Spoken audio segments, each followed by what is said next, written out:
"We're not exclusive until I say so," she said while texting another guy in my bed. I packed without a word and left. He dumped her in 2 weeks. Now mutual friends say she cries about losing me at every party. Hey viewers, before we move on to the video, please make sure to subscribe to the channel and hit the like button if you want to see more stories like this. Thanks. I thought Sundays were our religion. For a year, that had been the unwavering truth. The lazy morning in my bed, the smell of coffee mingling with her lavender shampoo, the quiet hum of the city outside my apartment that felt, for those few hours, like it existed just for us. This particular Sunday was a perfect specimen. Sunlight streamed through the blinds, painting stripes of gold across the rumpled sheets. Qley was a warm weight against my side, her back to me, her attention focused on the glowing screen in her hands. I remember feeling a deep, unshakable sense of rightness. This was it. This was the peace everyone talked about. I'd spent the last 6 months secretly saving for a ring, mentally composing the speech I'd give when I asked her to make this a permanent fixture. I'd even started browsing real estate listings for places with a bigger kitchen, because she loved to bake when she was stressed. I nudged her shoulder gently. "Hey, you're supposed to be ignoring the outside world. It's the rule." She let out a soft, airy laugh, not the full one that crinkled the corners of her eyes, but the one she used when she was distracted. "Just 1 second. This is funny." I rolled onto my side, propping my head on my hand to look at her. She was smiling, a genuine, private little smile at her phone. Her thumbs were flying across the screen. It was the same smile she'd given me last night when I'd surprised her with tickets to see that band she loved. A cold, tiny knot began to form in my stomach. "Who's so entertaining this early?" I asked, keeping my voice light. "Did Sarah finally leave her terrible boyfriend?" "Oh no, not Sarah." The knot tightened. She didn't offer anything else. The typing continued. A flashback hit me, unbidden and cruel. 2 months ago, at her parents' house for dinner. Her father had clapped me on the shoulder, passing me a beer. "You're good for her, Mark," he'd said, his voice low and sincere. She settled down. "We're glad it's you." I had swelled with pride, feeling like I'd been granted a key to a sacred inner circle. The memory shattered as Qley let out another soft giggle. "Qley," I said, my voice losing its playful edge. "Who are you talking to?" She finally turned her head, her eyes still holding the ghost of her phone screen smile. "Just this guy, Leo. From my spin class. He's hilarious." The name meant nothing, but the way she said it, casual, unguarded, as if telling me she was talking to the mailman, sent a jolt through me. This wasn't a secret. In her mind, there was nothing to hide. "Leo," I repeated, the word feeling foreign and acidic in my mouth. I sat up, the sheets pooling around my waist. The cozy warmth of the room suddenly felt suffocating. "And why is Leo texting you on a Sunday morning?" She sighed, a theatrical, put-upon sound, and rolled onto her back to look at me. "Don't start, Mark. He just sent me a funny meme and we got to talking. It's not a big deal." "It feels like a big deal," I said, my voice low. "It feels like a very big deal when you're lying in my bed, in the space we share, giggling at texts from another man." "Your bed," she shot back, an eyebrow arched. "Are we keeping score now?" "And I'm not giggling." "God, you're being possessive." The pivot was masterful. I was the one with the problem. I was the one being unreasonable. For a second, I doubted myself. Was I overreacting? Was this just a harmless work friend? Possessive? I managed to get out. "Qley, we've been together for a year. I met your parents. You have a toothbrush in my bathroom. We talk about moving in together. How is this possessive?" She sat up now too, drawing her knees to her chest, creating a physical barrier between us. The phone was still clutched in her hand, a dormant threat. "Mark, we need to get something clear," she said, and her tone was suddenly, chillingly calm. It was the voice she used to explain a complex concept to someone she thought was slow. "We are dating. We are having fun. But we are not exclusive until I say so." The air left my lungs. It was as if she had swung a sledgehammer into my chest. The words hung in the space between us, ugly and absolute. "We are not exclusive until I say so." I stared at her. I searched her face for a hint of a joke, for the panic of someone who had said something they didn't mean. There was none. There was only smug certainty. She genuinely believed this. She had built this entire relationship on a foundation I didn't know existed. Are you serious?" I heard myself whisper, the sound strangled. After everything, the trips, the family dinners, the future we talk about, that's just dating? That's just fun for you. It's not about what it is for me, she said, her logic so twisted it was dizzying. It's a fact. You can't just assume these things. You have to have the conversation. We never had the conversation. The conversation? I echoed, a hollow laugh escaping me. You think I needed to formally request exclusivity after I spent Christmas with your family? What was that, Qley? A focus group? Don't be dramatic, she scoffed, waving a hand as if swatting away a fly. You're completely overreacting. It's just texting. Leo is just a friend. Who you smile at like that in my bed? I said, my voice now dangerously quiet. The spell was broken. The scales had fallen. The woman I loved, the future I had envisioned, it was all a mirage. I had been living in a house she owned, following rules I never knew existed. I looked at her for a long, silent moment. The lavender scent that usually comforted me now felt cloying. The sunlight felt invasive. The warmth of her body next to mine felt like a lie. The love in my heart didn't shatter. It simply evaporated, leaving behind a cold, clear clarity. Without another word, I threw the covers back and got out of bed. Finally giving up the tantrum? She asked, a triumphant little smirk on her face. She thought she'd won. She thought I was going to the bathroom to cool off, that I would come back and apologize for my possessiveness. I didn't answer. I walked to the closet, pulled my large suitcase from the top shelf, and laid it open on the floor. The sound of the zipper was the only noise in the room. The sound of the suitcase zipper cutting through the silence was more definitive than any slamming door. Qley's smirk faltered. What are you doing? She asked, her voice laced with a blend of confusion and annoyance. I didn't look at her. I opened my dresser drawer and began taking out stacks of my t-shirts, placing them in the suitcase with methodical precision. Fold, place. Fold, place. It was a rhythm that kept the chaos in my head at bay. Mark, stop being ridiculous. This is a tantrum. A really childish tantrum. I moved to the next drawer, my socks and boxers. I was a machine, programmed for evacuation. The physical act of packing was an anchor in the hurricane of her words. We are not exclusive until I say so. Each item I packed was a brick in the wall I was building between that statement and my future. I heard the bed creak as she got up. She stood in the doorway of the bedroom, wrapped in the sheet, her arms crossed. So what? You're just going to leave? Over this? I finally paused, a pair of socks in my hand, and looked at her. I didn't see the woman I loved anymore. I saw a stranger who had been living in my home under false pretenses. My voice was flat, devoid of the anger she was trying to provoke. There is no this. There's only the truth I was too blind to see. We're done. A flash of genuine panic crossed her face.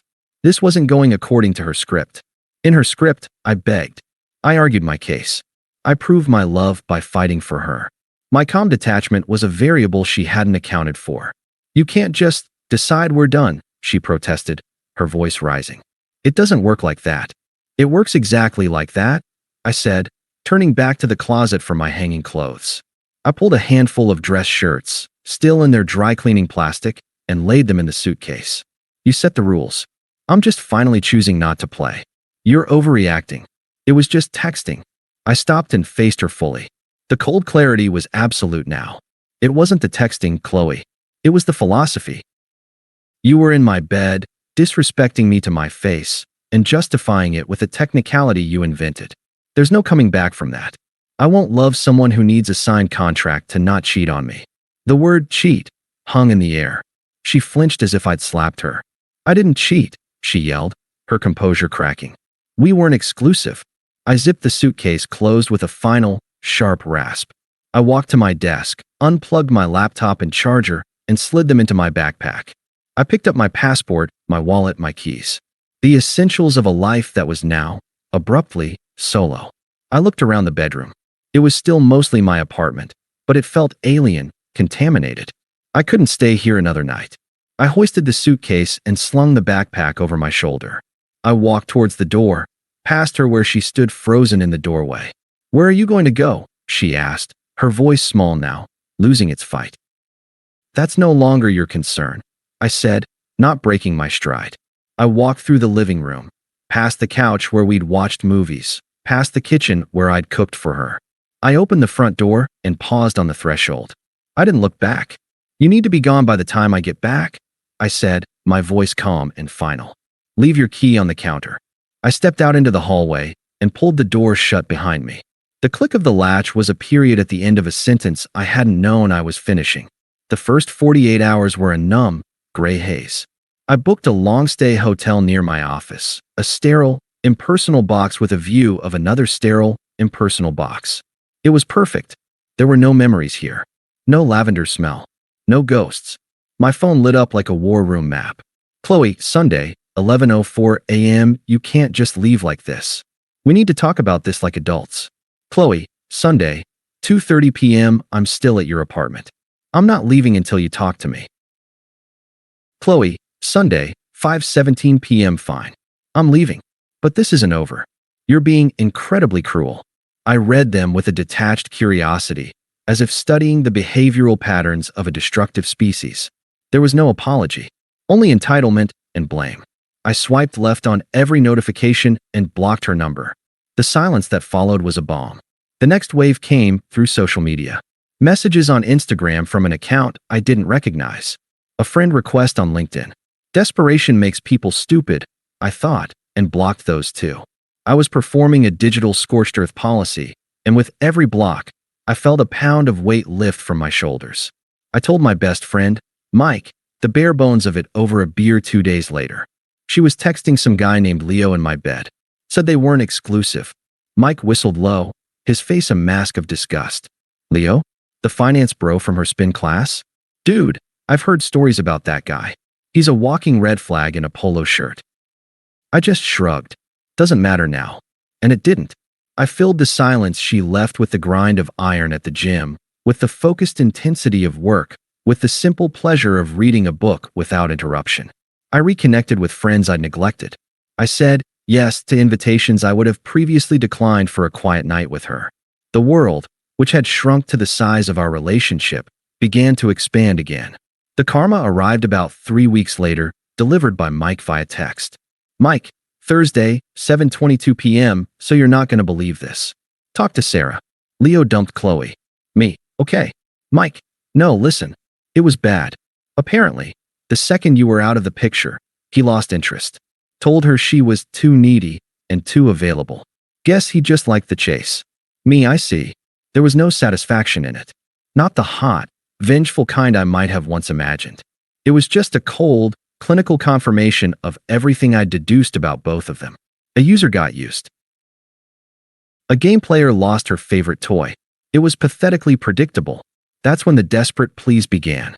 They seeped through the cracks in my digital walls. An email to my work address, which I filtered straight to trash. Mark, I know you hate me, but he was a mistake. A huge mistake. You were right about everything. Please, just call me. I'm so sorry. The word sorry had finally appeared, but it was buried under the rubble of her own consequences. It wasn't an apology for her actions. It was a plea for a rescue from the results. I felt nothing. Not anger, not pity.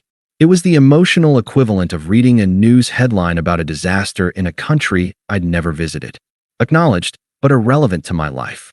I was free, and the silence was no longer empty. It was filled with the peaceful, steady sound of my own heartbeat, moving forward. The invitation to Jake's birthday party arrived via a group text from Mike. My place Saturday. Be there. A month ago, I would have made an excuse. The thought of navigating a room full of mutual friends, of the inevitable awkwardness with Qley, would have been enough to keep me away. But now, the idea held no fear. My peace was no longer so fragile that she could shatter it. I walked in with a 6-pack of craft beer, the same as I always did. The party was in full swing, the air thick with music and laughter. I saw Mike, gave him a nod, and deposited the beer in the cooler. I was scanning the room for other familiar faces when I felt the air change.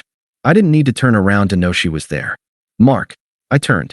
Qley was standing a few feet away, clutching a red Solo cup like a lifeline. She looked different. The smug, effortless beauty was gone, replaced by a strained, almost frantic energy. Her smile was too wide, her eyes too bright. Qley, I said, my tone neutral, the way you'd acknowledge a coworker in the break room. You look really good, she said, her voice trembling slightly. She was scanning me, taking in the fact that I'd put on a bit of muscle, that my posture was relaxed, that I looked happy. It clearly unnerved her. "Thanks. How are you?" I asked. I deliberately used the same polite, detached tone I'd practiced in my head. It wasn't a question that sought an answer. It was a social placeholder. The question, and its delivery, seemed to unlock something in her. The dam broke. "I'm a mess," she blurted out, her eyes welling with tears on cue. "A complete mess, Mark. I've been a mess since you left. I made the biggest mistake of my life." I took a slow sip of my beer. "I'm sorry to hear that." The words were empty, devoid of any real sympathy. They were a wall.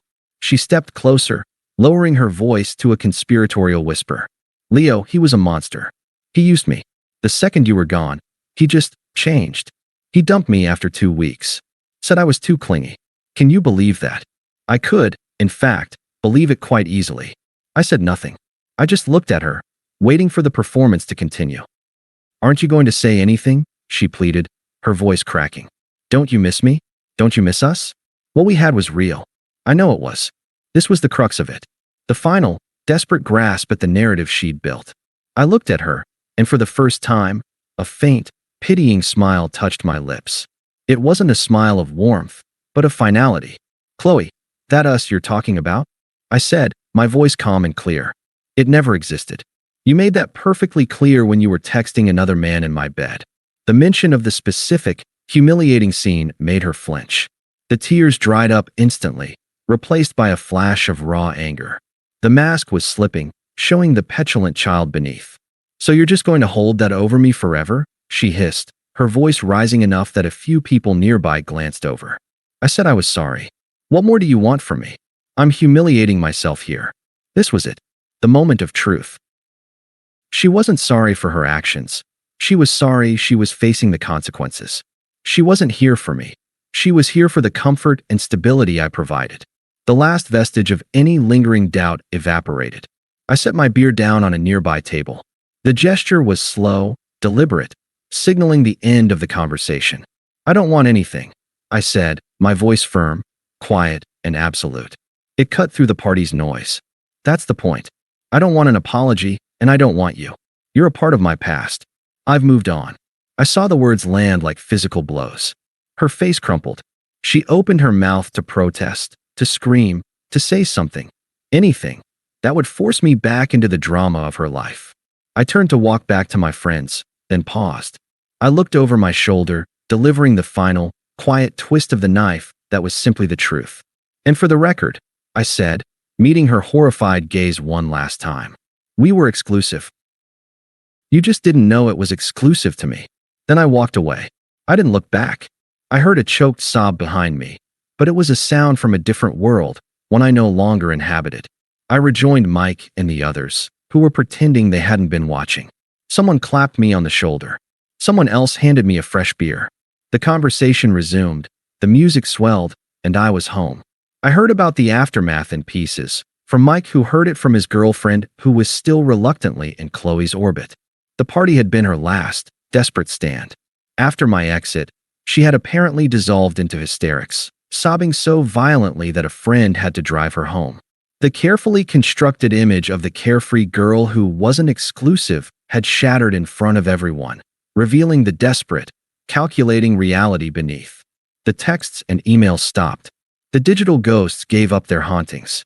The silence was now complete and permanent. Weeks turned into months. The sterile hotel room was replaced by a new apartment I loved even more than the old one. The promotion at work came through, bringing with it a new sense of purpose and a team that respected me. I started dating again, tentatively at first, then with a newfound confidence. I met a woman named Lena at a bookstore. She was witty, kind, and her eyes didn't scan the room for better options when she talked to me. One evening, I was at a bar with Mike, watching a game. He took a long pull from his bottle and shook his head. "You know, she still talks about you," he said, not looking at me. I didn't have to ask who. Yeah. Sarah says she brings you up at every party, every girls' night. Starts crying about how she lost the best thing that ever happened to her. How she fumbled the bag. It's her entire personality now. The girl who lost Mark. I felt nothing. No flicker of pride, no schadenfreude, no residual anger. It was like hearing a trivia fact about a historical figure I'd briefly studied. Huh, I said, my eyes on the screen. Mike looked at me, a slow grin spreading across his face. That's it. Huh. Dude, she's publicly pining for you. She's a wreck. I finally turned to him, my expression calm. Mike, I don't care. And I meant it. The story was over. The book was closed. Her tears weren't a tribute to what we had. They were a monument to the comfort she missed. She wasn't crying for me. She was crying for the placeholder she'd mistakenly thought would always be there. The greatest revenge wasn't success or a new girlfriend. It wasn't her public humiliation or her private misery. It was the silence in my own head when I thought of her. It was the genuine, unforced smile when Lena texted me good morning. It was the simple, profound peace of a Sunday spent entirely on my own terms. She had said, "We're not exclusive until I say so." And my final, unspoken answer, the one that echoed in every quiet moment of my new life, was simply, "And I am not available. Ever again." The karma wasn't in her downfall. It was in my peace. And it was everything. Thanks for watching. Make sure to subscribe to the channel and hit the like button. What do you think about this story? Share it in the comments.